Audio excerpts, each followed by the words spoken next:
nossa bandeira jamais será calada. Combatidos fomos antes de existir, mas nada detém quem nasceu para servir. A pátria é o solo, o povo é razão. Somos da história a renovação. Anamola, esperança e verdade do povo. És luz e liberdade, justiça, democracia, riqueza partilhada. Nossa bandeira jamais será calada. Anamola, esperança e verdade do povo. És luz e liberdade, justiça, democracia, riqueza partilhada. Nossa bandeira jamais será calada. Do sangue sofrido brotou a semente, um futuro justo, mais digno e valente. Com as mãos erguidas, unidos seremos, por paz e justiça sempre lutaremos. Anamola, esperança e verdade do povo. És luz e liberdade, justiça, democracia, riqueza partilhada. Nossa bandeira jamais será calada. Anamola, esperança e verdade do povo. És luz e liberdade, justiça, democracia, riqueza partilhada. Nossa bandeira jamais será calada.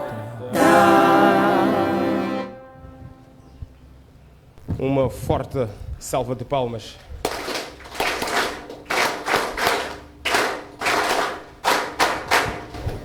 Bom, vamos seguir com o nosso programa, podendo tomar os nossos assentos.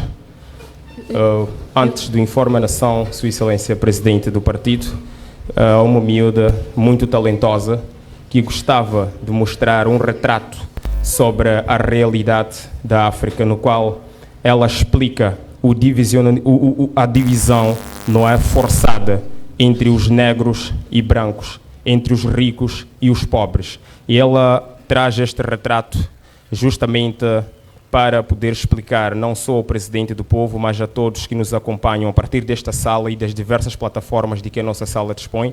Quero acreditar que esta apresentação será muito breve e muito útil. Portanto, gostaria de convidar o Presidente para tomar o assento.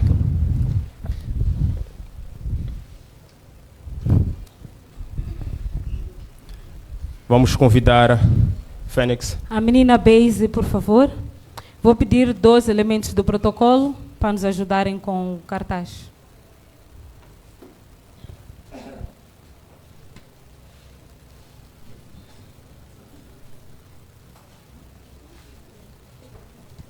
Podes parar aqui.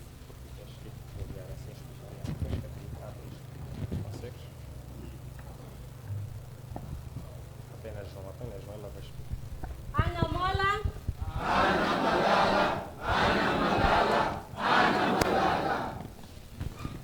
Bom dia a todos. Eu sou Beise da Tainara Eduardo Sambogo. Trago comigo uma obra feita por mim que resume a história da África. Primeiro, temos o continente africano representado por essa mulher.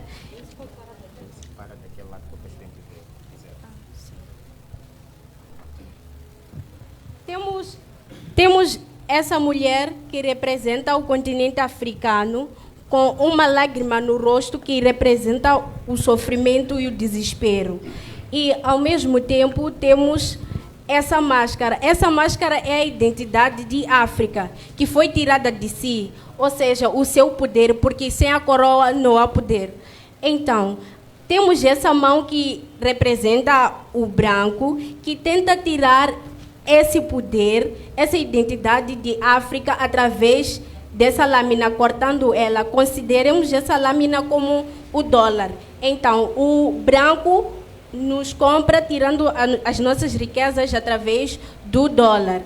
E um dos exemplos que ele tira de nós é o diamante. E, ao mesmo tempo, temos alguns líderes, como o presidente Venâncio Mondlane, que tenta trazer essa identidade, esse poder de volta à África, através dessa agulha voltando para si. E temos um mapa que está pintado de preto para representar o luto daqueles que morreram tentando trazer essa identidade e esse poder de volta. E temos o derramamento de sangue daqueles que morreram. Muito obrigada pela vossa atenção.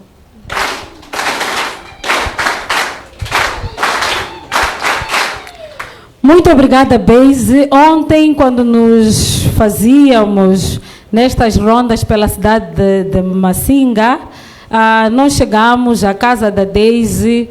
Eu e o Abdul Nariz podemos confirmar que esta obra é da autoria da menina Beise, porque ela estava lá a rabiscar e nos apresentou um bocadinho. Nós dissemos, não queríamos ouvir tudo. Amanhã vai nos apresentar e apresentar igualmente ao presidente do povo.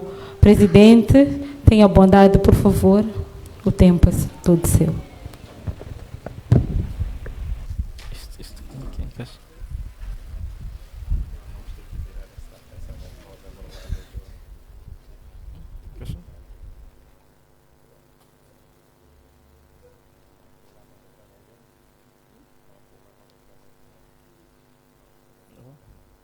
Um, dois, três. Um, dois, três. Um, dois, três. Um, dois, três.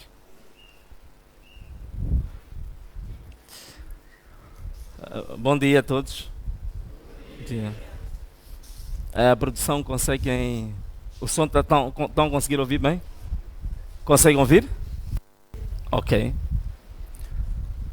Antes de mais nada, vamos levantar as nossas mãos para os céus, para glorificar, para honrar, para louvar aquele que tem todo o poder nos céus, todo o poder na terra e todo o poder embaixo da terra. Aquele que tem poder sobre todos os domínios, sobre os domínios espirituais, sobre todas as forças, sobre todos os governos e sobre todas as autoridades. Uma salva de palmas bem forte para o nosso Deus.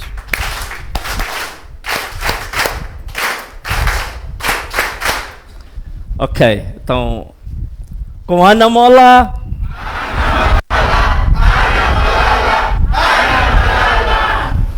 Muito bem, olha, eu vou fazer um resumo deste documento. Nós escrevemos este documento nos últimos 4 ou 5 dias, um documento um pouco longo, tem mais de 70, 80 páginas, mas não vale a pena estar a ler 70 páginas aqui, não é? Mas o documento depois será, penso que até amanhã, vai ser distribuído para toda a gente ver, ler e estudar o documento. O que eu vou tentar fazer aqui alguns apanhados das coisas que depois vêm mais bem desenvolvidas nesse documento. Bom, primeiro o que eu queria aqui partilhar convosco. Este ano, 2025, como toda a gente sabe, é o chamado Jubileu da Independência, não é? 50 anos da independência de Moçambique. Acho que toda a gente sabe disso, não é? E se estamos em 2025 a comemorar os 50 anos de independência, acho que faz todo sentido, antes de nós analisarmos o que foi o ano 2025 em termos políticos, em termos econômicos, em termos sociais, vale a pena analisarmos os 50 anos da independência. Estão de acordo ou não estão?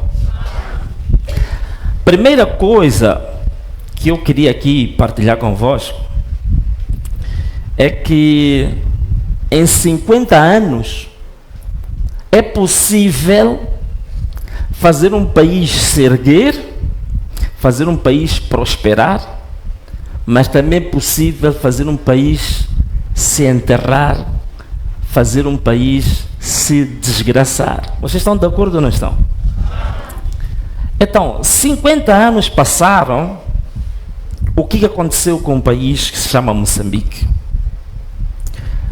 O dado mais importante para todos nós e termos uma linguagem que todo mundo vai perceber é entendermos hoje quantas pessoas em Moçambique, dos cerca de 33 ou 34 milhões, conseguem ter uma vida digna, mínimo. Vida digna mínima o quê? Você acordar, conseguir ter as refeições, conseguir ter água, conseguir ter um teto, conseguir ter acesso à saúde. O que hoje em dia, quando a pessoa não tem estas condições, chamam da incidência da pobreza, não é isso? Em 2025, exatamente este ano, em outubro, o Banco Mundial publicou um relatório, curiosamente está em inglês, que é Poverty, Equity and Relief. Mostra que em Moçambique temos 68,2% de pessoas a viver abaixo. Não está no limiar, não está no limite, está abaixo do limite da pobreza ou do limiar da pobreza. O que isso quer dizer? São pessoas que vivem uma vida desgraçada, every day, todos os dias. Isso são dados recentes, de menos de 2 meses.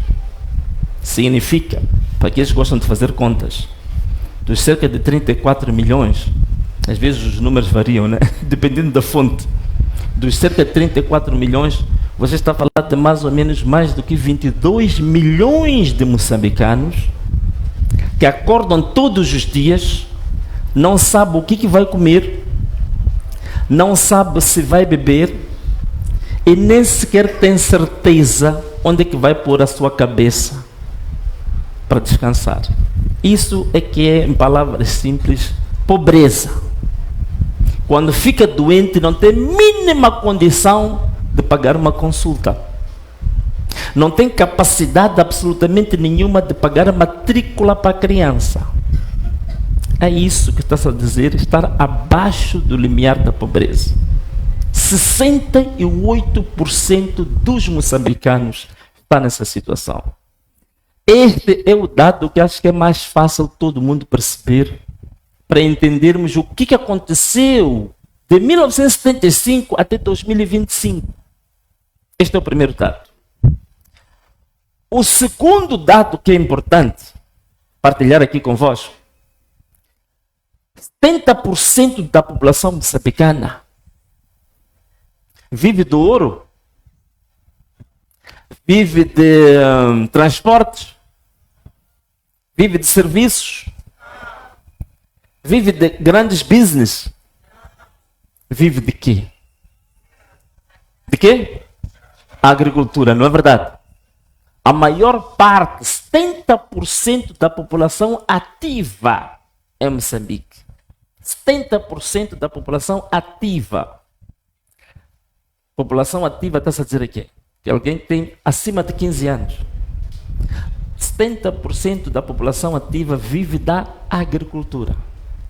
Essa agricultura como é que está hoje em Moçambique? Nós dizemos que somos um país que Deus deu bom sol, deu boa chuva, deu bons terrenos, deu-nos boa terra. Mas vejam lá o que é a agricultura hoje em Moçambique. Se vocês olharem para todos os discursos oficiais e não oficiais, vão perceber que o tema da agricultura já desapareceu dos discursos, não é verdade? Onde está a maior parte da população? onde tem o rendimento para sobreviver da maior parte da população, hoje já não se fala disso. E um país tão rico como Moçambique, aquilo que chama-se da produtividade agrícola, o que é? É a produção por cada hectare. Se a gente pegar o produto mais consumido, que é o milho, não é? Não é como a Elsa, que ela está na cidade, come arroz, come caviar. Mas os 70% da população moçambicana, o alimento básico é milho. Em Moçambique, a produtividade do milho em Moçambique é de 1 tonelada por hectare. Na África do Sul, vocês vão entender por que estamos dependentes da África do Sul. São 5 toneladas por hectare. Na Ásia, China, são 7 toneladas por hectare. Estados Unidos, 11 toneladas por hectare. E mesmo assim, alguém foi aos Estados Unidos, disse que queria garantir a segurança alimentar dos Estados Unidos. Um país que produz 1 tonelada por hectare, aquele país produz 11 toneladas por hectare. Então, um atrapalhado chegou lá e disse: queremos garantir a segurança alimentar dos Estados Unidos. Bom, estou a dizer isto para a gente entender como é que está o setor da agricultura em Moçambique, não é? Nós temos cerca de 36 milhões de hectares disponíveis para fazer agricultura. Terra arável. Ou terra arável. 36 milhões de hectares. Mas só se usa 20%. Temos 3,3 milhões de hectares que podem ser irrigados. Podem ter irrigação. Só usamos 150 mil. Bom, há muito mais números aqui que eu posso partilhar convosco para mostrar o estado da agricultura. A gente hoje em dia fala de fertilizantes, a gente fala de adubos. Só 4% de todos que vivem da agricultura é que usam pesticidas. O resto é só aquilo que Deus vai dar. Se não der, não vive. Então, isto é que é o extrato do investimento que foi feito neste país ao longo de 50 anos. E a agricultura está assim. Para vocês entenderem porque que o país, até hoje, com tanta terra, tanta água, não consegue produzir para se alimentar a si próprio. E quando a Assembleia da República aprova o orçamento para a área da agricultura, todos os anos o orçamento da agricultura está a baixar. Ok? Este aqui é o retrato que a agricultura foi tornada ao longo de 50 anos. Indústria. Temos aqui muitos jovens que estão aqui, não é verdade? Um setor forte para dar emprego aos jovens é a área da indústria. Ok? A indústria normalmente emprega de forma massiva. Isto é, milhares, emprega muita gente ao mesmo tempo.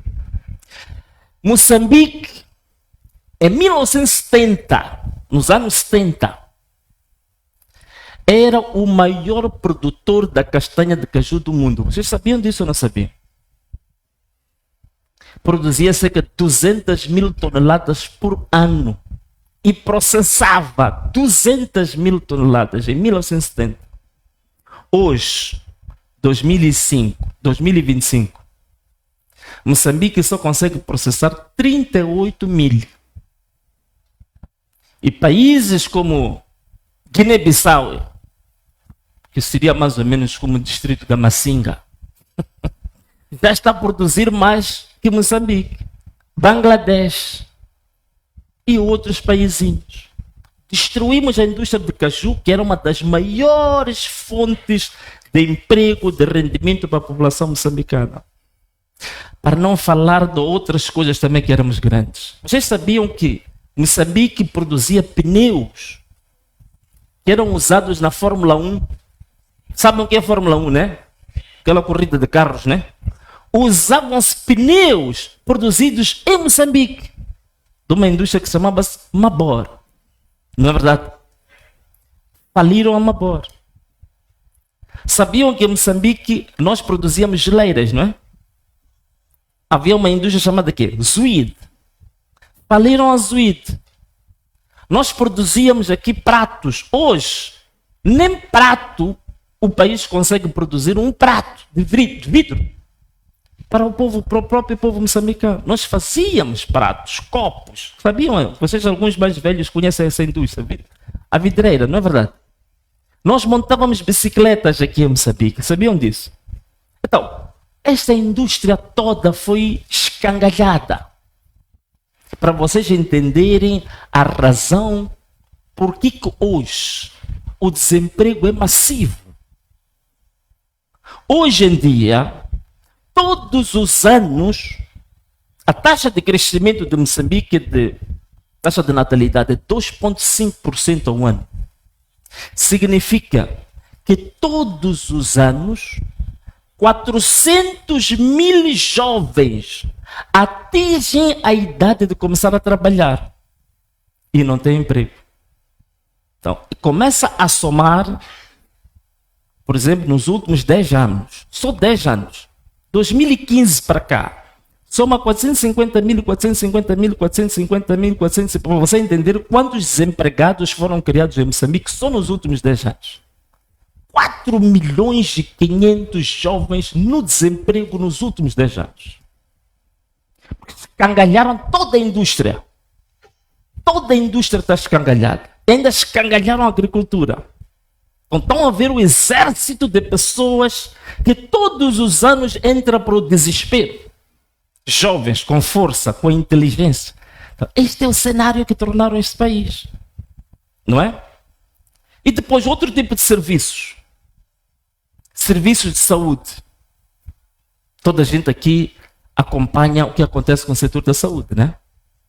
O setor da saúde, há 10 anos, do orçamento geral do Estado, tinha cerca de 15% do orçamento geral do Estado.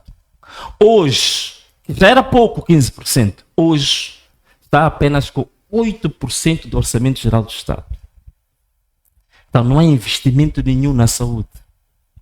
Até o Hospital Central de Maputo, que é o maior hospital de referência do país, comprou-se há pouco tempo uma máquina de radioterapia, qualquer coisa assim.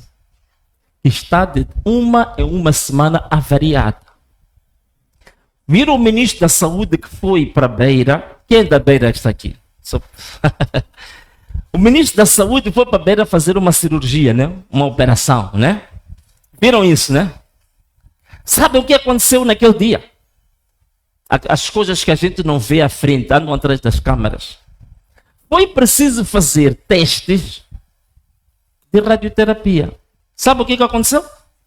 O ministro da Saúde, antes de operar o doente, mandou o doente ir para um hospital privado fazer os exames para ele, como ministro do país, operar o doente. Estão a perceber isto? Mas o que foi mostrado ao povo que é um bom ministro, é um bonzinho, está ali a operar o doente.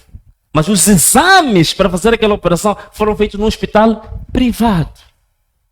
Para vocês verem até que nível é que estão a enterrar o próprio setor, o Sistema Nacional de Saúde. Chegamos a esse ponto. E ainda podemos falar ainda mais. O próprio ministro da Saúde, há pouco tempo, envolveu-se numa polêmica.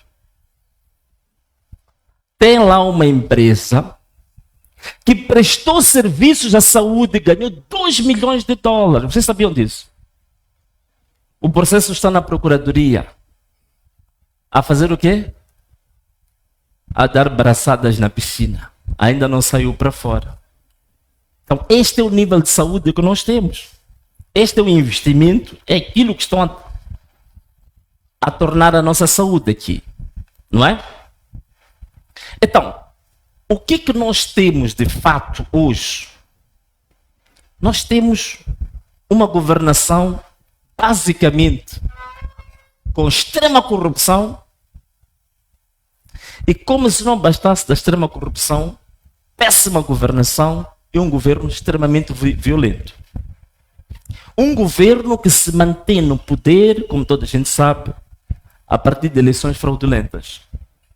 A partir de 1994, que tivemos as primeiras eleições multipartidárias, que dizem que ocorreram bem, em 1999, todo mundo sabe que o presidente Afonso Dhlakama ganhou aquelas eleições e foi o primeiro teste de roubo verdadeiro que esta máquina fez. E de lá para cá, eles nunca pararam. Um governo que chega ao poder, ou um regime, um partido que chega ao poder, a partir do roubo sistemático, não tem capacidade de poder gerir com honestidade. Não é verdade? Então, roubou nas eleições, também vai roubar no governo, vai roubar os recursos públicos. É por isso que estão todos eles envolvidos. Estávamos a falar da agricultura. Estávamos a ouvir aí um anúncio, um comunicado, ou informação à nação, a dizer que tem que se governar pelo exemplo. Não viram isto? Um senhor que foi empurrado pela UIR e pelo Conselho Constitucional. Não viram isto? A dizer que temos que governar pelo exemplo. Estou aqui a dar exemplo de um ministro que está lá, da saúde, que abocanhou 2 milhões de dólares, a coisa está assim. O ministro da agricultura, estamos a falar aqui há pouco da agricultura, ainda arranjou um nome muito sofisticado para dar a tal empresa. É Future of Technology of Mozambique. Até deu um nome em inglês para atrapalhar. Tudo aquilo para quê? Para sacar taco do governo. 130 milhões de meticais. Que ele próprio sacou dos bolsos de todos nós. Não foi demitido? Ele próprio, esse cara sem vergonha, entrando numa polêmica dessa, também não se demite. Num país sério, ouvi o presidente da UIRA dizer assim, uma democracia madura como a nossa. Se a nossa democracia fosse madura, alguém sabe que está metido num escândalo público, ele é ministro. Ele é o primeiro a pôr o seu cargo à disposição, que é para permitir que a própria justiça possa investigar sem interferência.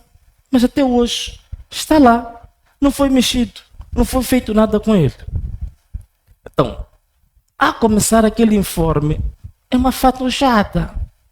Aquele informe é apenas um jogo de uma propaganda política barata. Ele não traz absolutamente nada para nós, ok?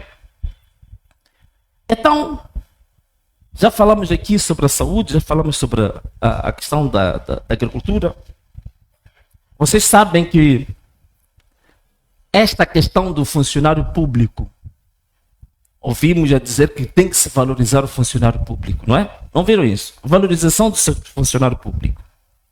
Neste momento, se nós entrarmos para a educação, tem que estar, ele é professor, né? Professor, qual é o problema grave que nós estamos a ter hoje com a educação? Um dos problemas, se é para valorizar os professores, a primeira coisa que tinha que ser feita é exatamente garantir que o professor tenha um meio de sobrevivência, de subsistência, não é verdade? E neste momento, só as dívidas que têm de horas extras com os professores não pagas são 91 milhões de meticais. E esta dívida vai crescendo. E ouvimos a dizer que foi pago, como se fosse um grande alcance. Mas foi pago uma pequenina parcela. A maior parte da dívida continua com os professores. Temos neste momento, vejam só, grande vergonha. Temos essa dívida com os professores de cerca de 91 milhões. Há dívidas com os médicos também. Há dívidas com os profissionais de saúde. Mas para mim a coisa mais triste e mais vergonhosa é dívida com os idosos. Segurança social. As pessoas que contribuíram durante toda a sua vida, reformaram, estão em casa, está-se a dever aos idosos 2,9 bilhões de meticais. Até aquela força local que é usada lá em Cabo Delgado. Já ouviram, né? Depois eu às vezes fico um pouco admirado, porque dizem que eles são Naparamas. Mas ao mesmo tempo dizem que o Venâncio é o boss dos Naparamas. Então, estão a ver, até a força local que está em Cabo Delgado estão em dívida com eles. 153 milhões de meticais estão a dever aqueles ali. Então vocês estão a ver a bomba relógio, a bomba que esta gente está a criar. A bomba relógio, quer dizer, um baril de pólvora que estão a colocar sobre o nosso país inteiro. E depois, como se não bastasse, por outro lado, está a crescer o nível do crime organizado, não é verdade? O crime organizado nunca esteve tão sofisticado como está hoje. Só a indústria dos raptos e sequestros. Vamos falar só este ano, 2025. Só este ano, casos novos. Foram 10 casos em menos de 12 meses. A indústria dos sequestros começou em 2011. Até hoje foram mais de 150 empresários locais moçambicanos que foram sequestrados. E destes empresários, absolutamente nenhum deles foi resgatado pela polícia. Todos que foram resgatados, ouvimos alguém dizer que foram resgatados 9. Aqueles que está a se referir que foram resgatados, foram pagos os sequestradores e depois largaram. Não foi a polícia que os resgatou. Esta indústria dos raptos e dos sequestros, segundo um estudo que eu estive a ler sobre isto, de 2011 até hoje, vocês não estão a imaginar o dinheiro que isso gera. São 450 milhões de dólares que os sequestradores ou os mandantes dos sequestradores ganharam só com os raptos. Vamos ver o que é isto? 450 milhões de dólares ganhos só com a indústria dos sequestros. E sabemos que as forças de defesa e segurança estão envolvidas diretamente na indústria dos raptos e dos sequestros. Então são empresários. Neste momento estamos a falar de cerca de 450 a 600 famílias que abandonaram o país, que produziam neste país. Estão aonde? No Dubai, em Portugal. Estão aonde? Estão em Luxemburgo, estão na Alemanha. Levaram investimentos que deviam ser feitos em Moçambique e estão a fazer fora. O caso mais engraçado que eu já vi é de uma empresa que chama-se Socimplex, que está exatamente em Maputo, na Avenida 24, estava na 24 de Julho. Esse senhor chama-se Carlos Camordino. Era amigo pessoal de Filipe Jacinto Inhosse.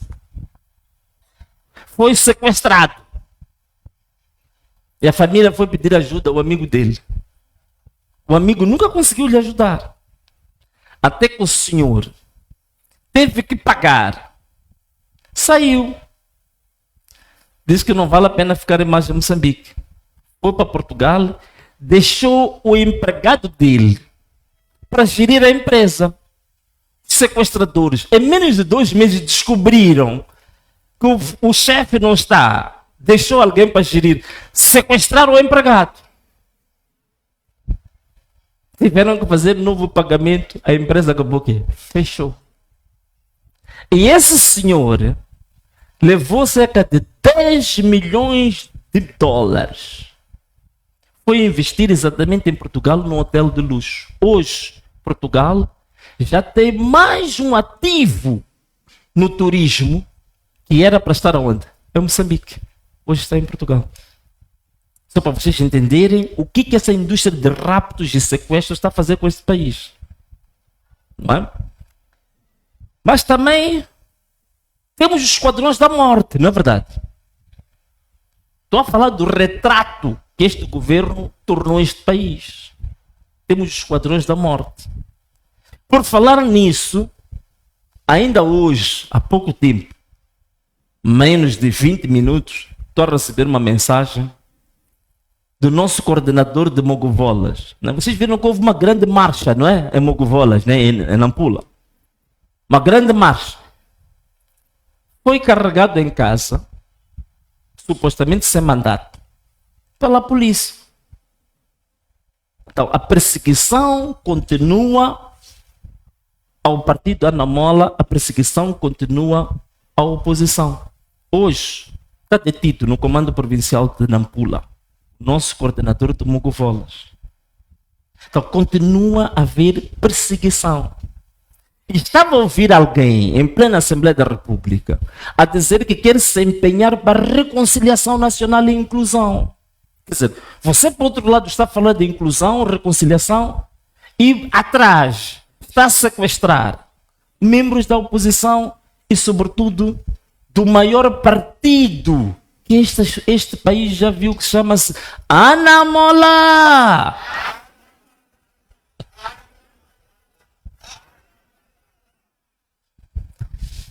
Estamos tristes porque o nosso irmão está detido, não é? Mas vamos desistir por causa disso? Vamos vacilar, vamos recuar por causa disso?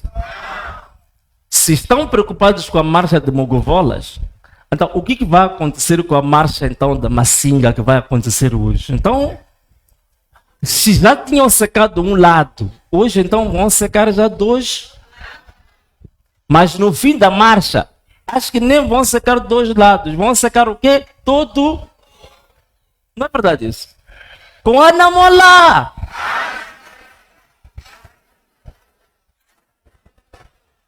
Esta é a cruz que nós temos que carregar, meus irmãos. Vamos tombar, vamos ser detidos. Eu já sofri 4 atentados. Esta é a cruz que quem quer libertar um país, quer libertar um povo, tem que estar preparado. Estão a perceber?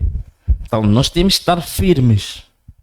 Temos que fazer tudo o que estiver ao nosso alcance. Já pedi ao gabinete jurídico do partido e ao Conselho Nacional de Jurisdição, que é para tratar esse caso de Nampula. Mas politicamente temos que estar firmes. Politicamente temos que estar preparados para desafios, preparados para sermos perseguidos. Alguns vão tombar, mas a luta vai parar. Vamos recuar? Vamos desistir? Vamos atirar a toalha ao chão? Não.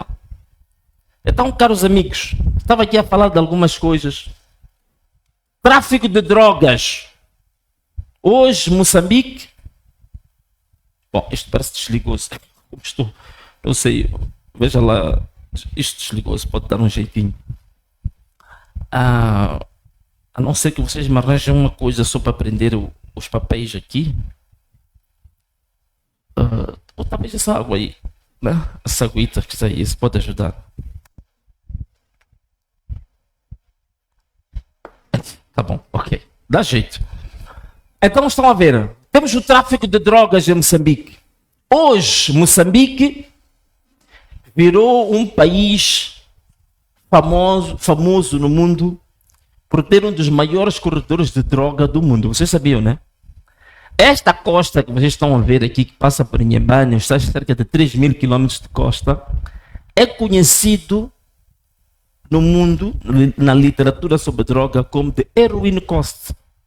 Sabe o que isso quer dizer? É a costa da heroína. Mas quem domina esse tráfico da heroína na nossa costa?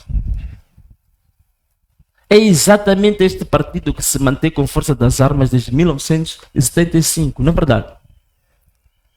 O antigo presidente da África do Sul, Thabo Mbeki, já ouviram falar dele? Ele tem um irmão que é um professor universitário, chama-se Molefe Mbeki. Esse senhor disse de forma categórica que há uma droga que é feita com heroína, que se mistura com suruma e outras drogas, chama-se nhaiope. Vocês conhecem? Está a ver? Aquele ali conhece bem. Domina. Está a ver? Respondeu logo, sim. Essa droga, vocês sabem que na África do Sul está a matar muitos jovens. Aquilo não tem volta. Você começou a consumir, fica a saber que a morte já marcou audiência contigo. É uma questão de tempo. Aquilo não tem volta, é morte certa. Ele disse, Molefe Mbeki, que a droga nhaiope que está a entrar na África do Sul, o principal fornecedor e promotor chama-se Partido Frelimo de Moçambique. Disse isso em plena televisão. E o Partido Frelimo nunca desmentiu. Significa que a carapuça o quê? Serviu. Então é este país que esta gente está a transformar. Não se investe na agricultura, não se investe na saúde, não se investe na educação, não se investe na economia nacional, mas o investimento no crime, raptos, sequestros, drogas, prostituição, até prostituição infantil, tráfico de órgãos. Há um grande investimento nessas áreas, não é verdade? Então, o que nós temos agora é um país que está à deriva. Um país que anda à deriva. Ouvi agora, para vocês também se armarem agora, não se deixem enganar. Dizem que foi anunciado o maior investimento para Moçambique de todos os tempos. Não viram isso? Não ouviram o presidente da UIRA dizer isso?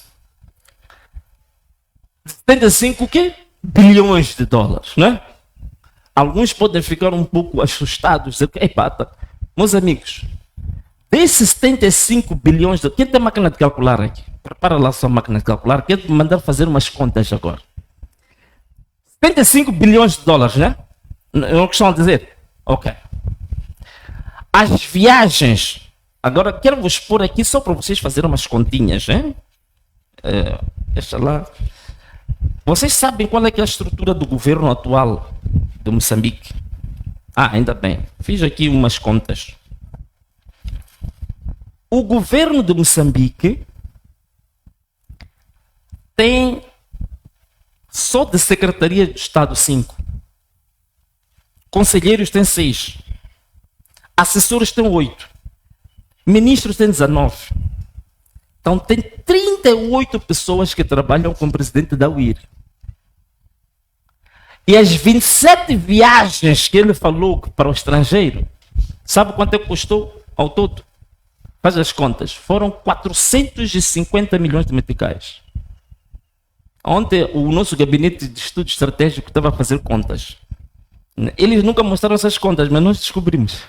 São 450 milhões de meticais que eles gastaram a fazer aquelas viagens. Quanto é que dá isso aí, em dólares? Bom, se já fez, já fez. Se não fez, não fez. Ok. 7 milhões de dólares. Dizem que é 75 bilhões de dólares, né? Vocês perceberam bem o que são 75 bilhões? É um investimento que existe. É uma promessa de investimento, não é verdade? O governo do Catar prometeu 20 bilhões. Prometeu. Deu dinheiro a Moçambique? Não deu. A Itália prometeu 100 milhões. Portugal prometeu 500 milhões e tantos outros. E foram juntando tudo aquilo. Estados Unidos também prometeu apoio para a saúde, próximo 1,5, 1,7. Juntaram tudo aquilo e dizem que o pacote de investimento que vai entrar em Moçambique são 75 bis. Até este momento, desde que essas promessas começaram, não entrou um único dólar em Moçambique. São promessas. Se você for a comparar os gastos da viagem, que dá esses 7 milhões de dólares, não é isso? E a entrada de dinheiro em dólares para a economia foi 0. Mas já gastamos 7 milhões de dólares só em viagens. E vou dizer mais. Escrevam o que estou a dizer aqui. Escrevam o que estou a dizer aqui. Aquelas promessas só são promessas. Não vai entrar dinheiro em Moçambique por uma razão muito simples. Para que haja investimento em Moçambique, que são estudantes de economia, aproveitem aqui também tomar notas disto. Só vai entrar dinheiro em Moçambique quando for firmado um acordo entre o governo de Moçambique e o FMI. Ninguém vai meter dinheiro em Moçambique sem luz verde do FMI. Estão a perceber isto? O FMI não vai permitir que volte a acontecer o que aconteceu com as dívidas ocultas. daqueles 2 bis que o FMI não soube. Agora, para se fazer qualquer investimento de vulto, o FMI tem que dar um ok. Até agora, que está a terminar o ano 2025, o governo de Moçambique está atrás do FMI, reuniões em reuniões. Ainda o FMI não aceitou assinar nenhum acordo com Moçambique. 0. Por isso, enquanto não houver aquele acordo, nenhuma destas promessas estão aqui vai se executar. São bem enganados. E depois vou explicar porque que o FMI não quer assinar o acordo. O FMI não quer assinar o acordo com Moçambique por quê? Colocou condições. Quais são as condições que o FMI colocou? Primeiro, é por causa da taxa de câmbio. Quem já foi trocar dólares aí num cambista? Aí, no mercado negro. Não há problema, podem falar. Vou dizer que podem ficar comigo, mas vão me descobrir. Não há problema nenhum. Mas é média. Quanto é que está o dólar no mercado negro? No mercado negro. Fora do banco. No banco quanto é que está? Não, mas isso não é verdade. Está mais. Isso. É isso. 64 é no banco. É no banco. O verdadeiro... Agora, vocês prestem bem isso. Alguém fechou os ouvidos aqui? Então, toca lá o seu colega, diz lá não dorme. Diz lá não dorme. Acorda. Diz lá, acorda. Meus amigos, vocês sabem o que é que move a economia do dia a dia de Moçambique? É a economia informal. Não é a economia, não. O dinheiro que move o país no dia a dia para a sobrevivência dos moçambicanos não é o dinheiro que passa pelo sistema formal. É o dinheiro que passa pelo sistema informal. Vamos perceber isto? O que move, o que determina o mercado de câmbios de verdade é o mercado negro, não são os bancos. Vamos perceber? É por isso mesmo que o FMI está a obrigar o governo de Moçambique para libertar o câmbio. Porque o que está a fazer agora? Só para vocês perceberem isto. O governador do Banco de Moçambique, como eles estão com receio de ter uma taxa de câmbio verdadeira, porque sabem que se a taxa de câmbio for verdadeira, a taxa de inflação também vai aumentar. E o que vai acontecer? Os preços dos produtos, o custo de vida vai subir. Eles estão com medo do povo. Então, em vez de resolver o problema do povo, andam a manipular a taxa de câmbio. A taxa de câmbio real agora em Moçambique devia estar a 75, 80 por dólar. Essa é que é a taxa de câmbio verdadeira. Mas eles obrigam, o governador do Banco de Moçambique obriga os bancos a manter a taxa de câmbio com dólar em 65, 64. É uma obrigação, é uma ditadura financeira que ele faz com os bancos. Então o que está a acontecer? A taxa de câmbio praticada pelos bancos é uma taxa de câmbio imposta por obrigação do Banco de Moçambique. A taxa de câmbio real é aquela que tu vês no mercado negro. O FMI está a dizer ao governo de Moçambique que a taxa de câmbio não pode ser imposta administrativamente. Tem que deixar o mercado determinar. O governo está com medo, porque sabe se libertar a taxa de câmbio, o custo de vida vai subir. Os jovens vão voltar para a rua e desta vez acho que não vão aguentar, porque já secaram um lado. Então, para saber o que está a acontecer, este é o primeiro ponto. É por isso que o FMI não está a assinar o acordo. Primeiro ponto. Segundo ponto. Funcionários fantasmas. Sobretudo nas forças de defesa e segurança. São milhares. Estão a obrigar o governo a limpar tudo que é funcionário fantasma. Não querem limpar. Porque a maior parte dos funcionários fantasmas estão ligados aos serviços de segurança. Não tem nada a ver com professores, é uma pequena percentagem. A maior parte estão ligadas às forças de defesa e segurança. Tem gente que não existe no CIS. Tem gente que não existe no CERNIC, no Exército. Só no Exército foram descobertos 7 mil soldados fantasmas que não existem, mas estão na folha de salário das pessoas que estão no Cabo Delgado. Este é um ponto. Funcionários fantasmas. Não quer mover essa parte o governo. E isto tem uma implicação muito forte. Porque as pessoas estão a investir. Se a pessoa, só para vocês perceberem o peso disto, se a pessoa quer trazer de fora de Moçambique, por exemplo, vamos lá, $1 milhão, a pessoa tem que trazer pelo banco, não é verdade? Então, $1 milhão em meticais vai ser o quê? 65 milhões de meticais. Essa pessoa que vem investir tem que pagar os salários em quê? Paga em dólares? Não, paga em meticais. Então ele tem que pegar $1 milhão, converter para meticais. Fica com 65 milhões de meticais. Estão a perceber? Pagar salários e para aí fora. Mas ele, quando já vai a receber de qualquer trabalho que ele fizer, cada dólar dele investido, ele recebe 65. Quando no mercado negro está a 75. Quando ele tem que voltar a fazer uma importação, ele está a perder dinheiro. Então, a maior parte dos investidores não hão de vir enquanto o governo não resolver o problema da taxa de câmbio. É por isso que estou a dizer que aquele valor anunciado, aquilo é só para, como é que posso dizer? É só para o inglês ver. Ou então, por que não? É só para Massinga ver. Não dá. Então, não há aquilo é só uma promessa e aquilo não vai acontecer. Estão a perceber isto? Estão a ficar muito sérios vocês. Com Ana Mola!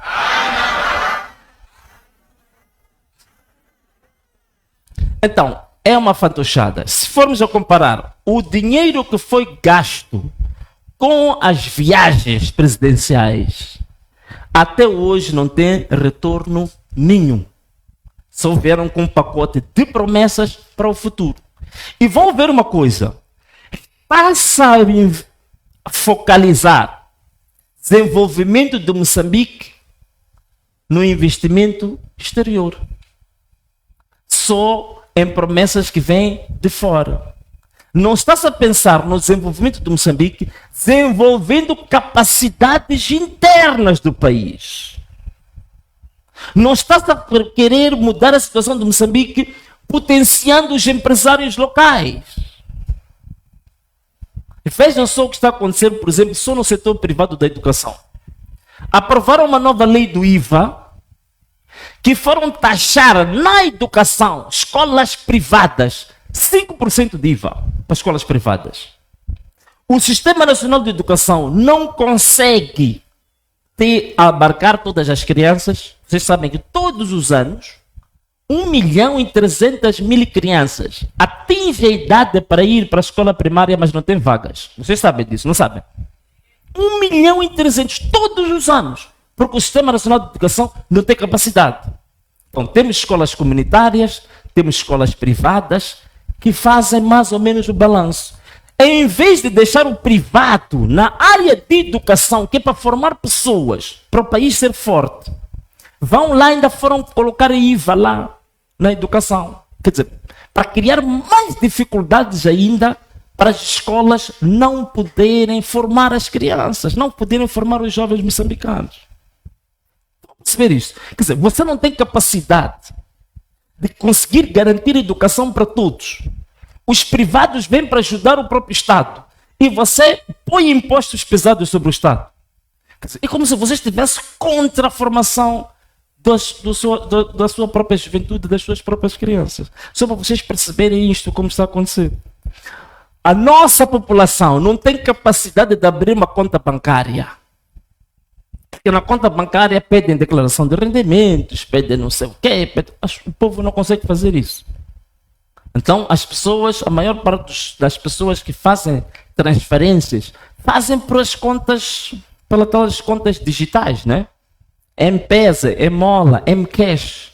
E agora também, não satisfeitos em um povo estar a desarrascar, a pandar, foram colocar IVA também sobre as transações do próprio povo. Quer dizer, parece que é um governo que está contra, onde o povo tenta arranjar um furo, vai para lá dificultar a vida do próprio povo. Vão perceber isto? Então, ao invés de investirmos hoje para crescer o nosso empresariado, baixar os impostos dos empresários, para eles poderem conseguir ter rendimentos, pagar salários, pôr as empresas a produzir, há uma carga fiscal muito grande sobre eles, há chantagens sobre eles. Hoje, se você for a ver, os ministérios hoje praticamente já estão inúteis. O Ministério das Obras Públicas, vocês estão a ver que vocês nunca ouviram falar dos ministros? Ou um ou dois é que são falados, né? Mas o resto dos ministros estão apagados, já viram isso? Estão a ver que estão apagados. Por quê? Por causa deste dado que eu vos dei aqui. As secretarias do Estado que estão na presidência é que estão a gerir os negócios do Estado.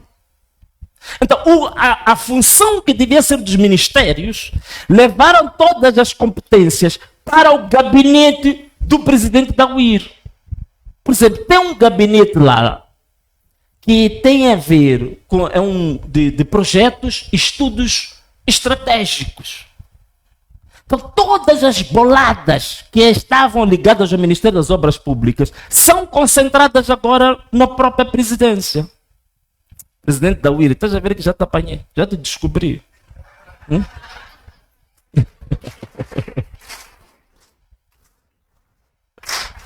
é que eles achavam que estão escondidos, mas estou a apanhar. Estou a denunciar. Se quiser, abra um processo, vamos ver. Mas eu hei de ir provar em tribunal que o que estou a dizer é verdade.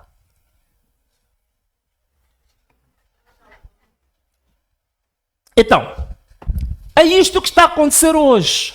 Então, há um conjunto de jovens hoje que estão ligados à presidência, nestas secretarias do Estado, que são os novos chantagistas, que andam aí de empresário a empresário. Ou você me dá 5%, ou o seu negócio não vai andar, vai falir.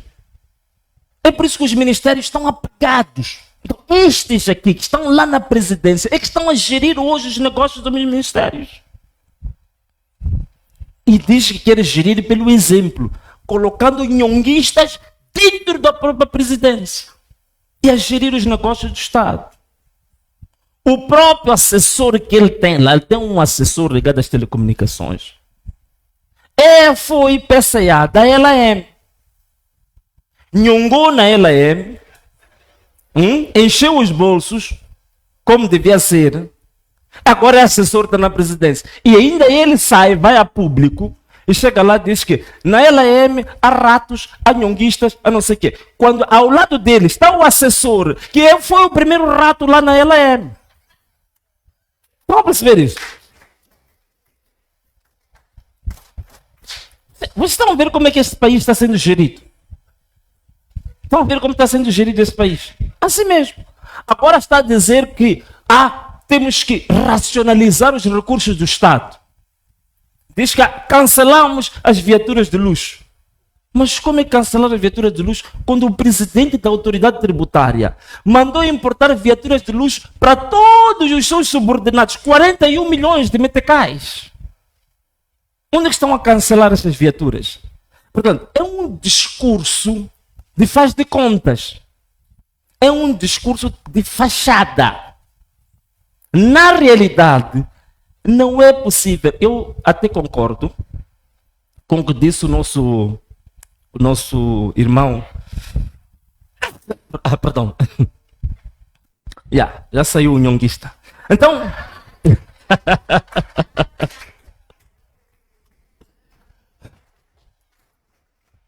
Então, eu até concordo com o nosso irmão o Antônio Muxanga, que ele diz assim, que, olha, com este presidente do IR, não há absolutamente nada que ele vai fazer melhor que os outros. Porque todos os projetos que ele fala são projetos que herdou do outro presidente, não é? Portanto, o mestre dos memes deixou alguns projetinhos que são os únicos que este, não é, que está a apresentar agora.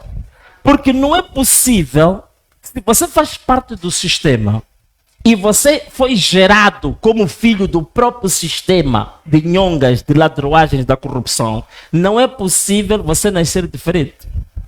O filho do pato nasce um patinho, não é verdade? Não é verdade isso? Então, o filho do meme nasce um meminho, não é verdade?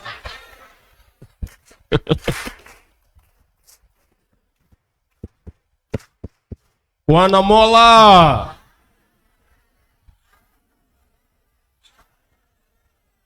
Bom, caros amigos, nós já estamos no fim.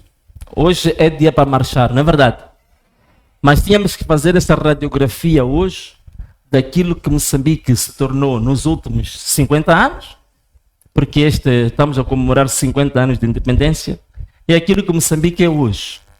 E estava aqui a dar-vos alguns elementos para vocês entenderem como é que estão a funcionar as coisas, entende? Porque vocês, quando começarem a fazer a mobilização do nosso partido, a explicar às pessoas vocês têm que ter noção de como é que as boladas são feitas, para poder explicar ao povo, porque parte do povo também não sabe. Então você tem que explicar, tem que ter esses elementos para saber que eles são boladeiros.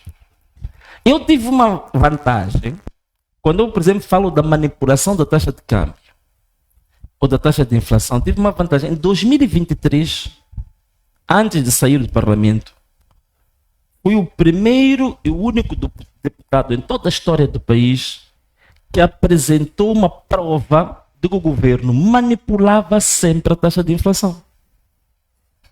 E apresentei cálculos sobre isso. E fiz uma proposta na altura que era para o governo ir justificar a taxa de inflação que eles apresentaram em 2023 era falsa. Acredita até hoje. Se eu tivesse mentido, vocês imaginam, né? Já teria um processo por causa disso. Até hoje, nunca me abriram nenhum processo. Então, eles manipulam os números. Manipulam os números que apresentam em público. Não são números verdadeiros. E o dia que a taxa de inflação real for apresentada, for aplicada, vocês estão a imaginar a nossa vida como vai ser. Então, caros amigos, era isto que eu queria apresentar-vos em termos do quadro de como é que o nosso país está sendo gerido. Minha pena, mas muito grande ainda, é esta história de estar-se hoje a falar das chamadas manifestações, como é que chama? Ilegais? Não? Como é que chama? Violentas, ilegais e quê? Criminosas. Se nós estamos num período que a gente está no diálogo inclusivo, ainda faz sentido usar esse tipo de linguagem? Usar essa linguagem violenta, belicista, nesta altura faz sentido? Eu gostei, ainda vi ontem, ou antes de ontem, vi uma manchete na televisão, que até a própria Mamã Graça chegou a dizer que essas manifestações não foram ilegais, não. Portanto, o grande problema, quando se fala das manifestações, não se fala das causas que levaram as pessoas a manifestar. As pessoas foram manifestar por quê? Não é porque gostam de manifestar. Não é porque as pessoas gostam de pôr-se na rua, levantar cartazes, não sei o quê. As pessoas foram se manifestar por causa de coisas concretas que aconteceram no país. Então, quando eles falam dessas manifestações, nunca dizem a causa. Uma das causas é que em 2023, 2024, houve roubo de votos. A vontade da população foi desvirtuada. Então, a população sentiu-se burlada. E tinha que ter o direito de protestar quando um direito seu é violado. Este é o primeiro ponto. O segundo ponto. Tudo isto que eu vos falei aqui, que está a acontecer nos últimos 50 anos, que leva a população a viver uma vida miserável. O povo sentiu que também era uma oportunidade de dar o grito de socorro, de que a miséria que estamos a viver neste país tem que parar, que as coisas têm que mudar. Então, estas foram as razões que levaram as pessoas a ir para a rua. E não se fala dessas razões. Então significa que fazer a manifestação foi um direito legítimo. O que eu posso fazer para transformar essas três palavras, eu posso dizer que as manifestações foram constitucionais, foram legítimas, foram por direito. Só que estas manifestações, elas foram ilegal, violenta e criminosamente reprimidas. Isso sim. Estão a perceber isso? Não. Vamos lá bater bem as palmas. Vamos lá começar. Vamos?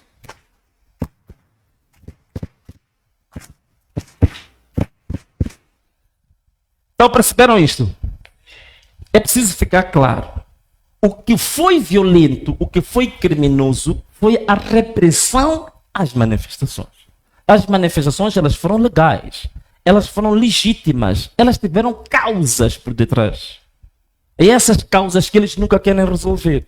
E pela incompetência de resolver os problemas do povo, preferem fazer o quê?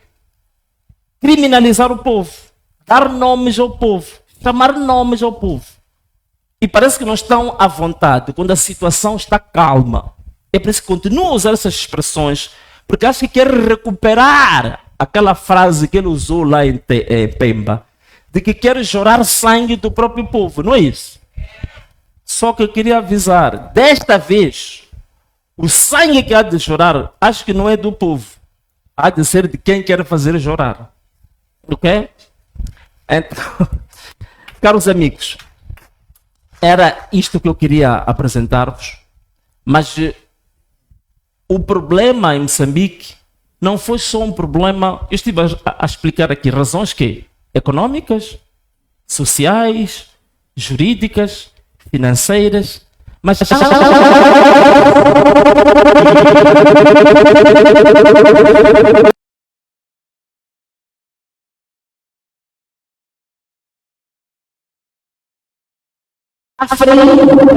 os roubos, essas coisas todas que fez ao longo destes 50 anos, fez uma coisa muito pior do que o roubo.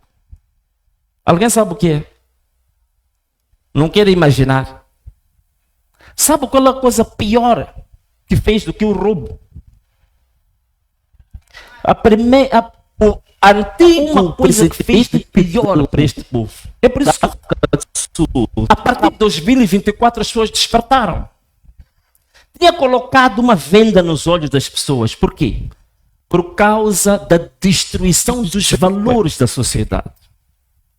Foi a própria Frelimo que trouxe aqui em Moçambique uma contra-valores, uma contra-cultura. Já ouviram falar da cultura das catorzinhas? Não é? Conhecem as catorzinhas? Esta cultura das catorzinhas, aqueles que eram chamados da geração 25 de setembro, que era a geração dos que libertaram o país, dos revolucionários, foram eles que trouxeram, sobretudo quando começavam a ganhar algum dinheirinho da corrupção, a aliciar as catorzinhas, vieram com o fenômeno da catorzinha, não é verdade? Foram eles ou não foram eles que trouxeram a geração das catorzinhas? Foram eles ou não foram eles que trouxeram a geração do Sugar Daddy? Foram eles ou não foram eles que trouxeram a geração 300? Foram eles ou não foram eles que trouxeram a geração Chivochongo? Foram eles ou não foram eles que trouxeram a geração nhonguista?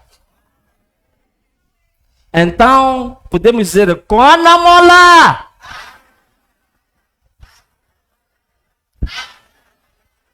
Então, muito obrigado pela vossa compreensão e vossa atenção. Obrigado.